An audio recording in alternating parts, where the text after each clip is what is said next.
Hello friends, I'm Catherine and today I'm going to walk you through how to sew a dreadlock sock. It's basically an elongated headband. You can also think of it like a hat that doesn't close at the top. For this I want to make a pretty long one, but we're going to start off with a piece of fabric that is 15 inches tall by 30 inches wide. That's not going to fit under my camera, by the way.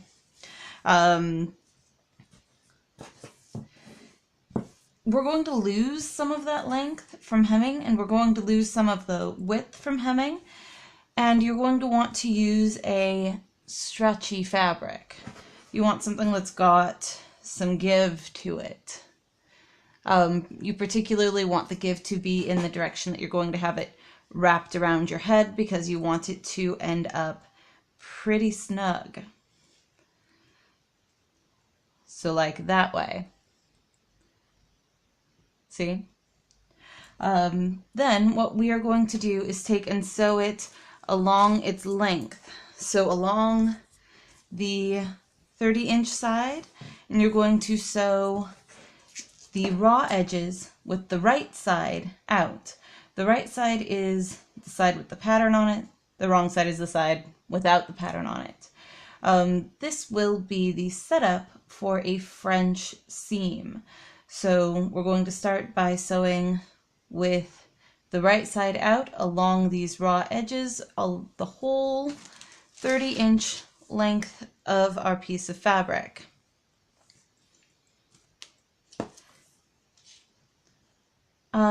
For this, you'll want to use a wobble stitch. If your sewing machine already has one on it, perfect. If it doesn't, a wobble stitch is just the smallest zigzag stitch setting you have. So you'll do that all the way down. I'm going to do that and then I'll be right back with you. One moment.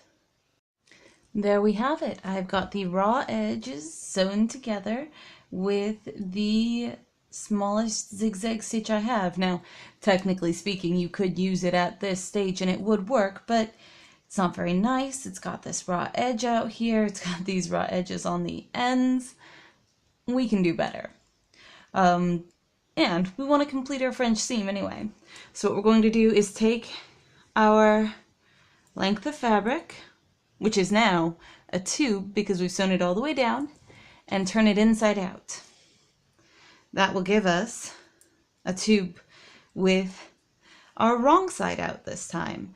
And now we're going to take our wrong side out and right there at the seam, press it down, just finger press it. It doesn't have to be tight, so that we can feel where the inner seam is against the outer seam.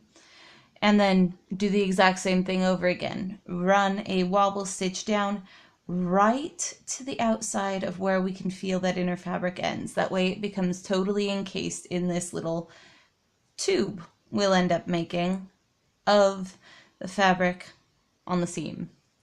So we'll do that and I'll be right back. There we are, and that is our French seam done. Right on the edge so that it totally encapsulates that raw edge from the inside. And if we turn it out just at the end and peek just a little bit, we can see that it is fully encapsulated. Excellent. Now, again, we could stop right here, just turn it right side out and call it done. But our ends are still raw. So what I am going to do is just do a little bit of a rolled hem. A rolled hem is just where you take and you fold it over, and then you fold it over again, and then you hem it down. So I'm going to do that on both ends, and I'm going to roll the right side toward the wrong side and sew a circle all the way around each end. So I'll be right back once I've had that done in a moment. Oh, still with the wobble stitch, you guys. The wobble stitch is your friend with these stretchy fabrics. So just, it's the one you want. It is the one that you want. All right, just a moment. And that's it.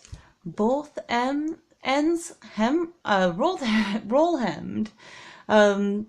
That is everything that you need to do. All raw edges are now contained and inside, and you have a really cool, if it is just me saying so, dreadlock sock to protect your dreads while you sleep. You can take it a step further if you want to and add a brim on it, a deeper hem, just by folding that in deeper and then running a seam along there in deeper to create a thicker band. This one I designed to be tight. 15 inches is pretty small, even with this stretchy of a fabric. So I don't feel like I need that. But if you make yours looser, or if you need to tighten up a dreadlock sock that is stretched out or just doesn't have the same hold that you like, you can very easily create a band just by folding the outer edge in and hemming it down along that previous outer seam. And that's everything there is to it. It's a pretty straightforward tube, actually. This one is particularly long because I want it to be able to bunch around my head, but that's it. If you liked this video, let me know. I am always glad to hear from you. I encourage you to check out some of the other things that I do. I've got other sewing projects, and I put up new videos every day, so there is always something new to see. Even if you don't like sewing yourself, there are a bunch of other things to try here. Remember to subscribe, and I will see you all another day. Bye!